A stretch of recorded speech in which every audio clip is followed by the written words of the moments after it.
Sì, sicuramente un rapinatore vecchio stile che esercitava la sua attività secondo quelli che sono canoni appartenenti alla vecchia guardia dei rapinatori, cercava di lasciare meno tracce possibili e ha colpito nella nostra città il 30 giugno scorso, perpetrando una rapina ai danni di una banca cittadina attraverso l'utilizzo di un coltello.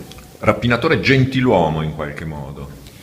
Questa è una definizione che i vostri colleghi della Stampa gli hanno attribuito nel passato, poiché durante l'arco della sua carriera criminale l'uomo non aveva mai compiuto atti di violenza nei confronti delle vittime e per questo motivo la Stampa dell'epoca gli aveva attribuito questo appellativo. Al momento dell'arresto, sostenendo di destinare i proventi delle rapine a barboni e persone prive di mezzi.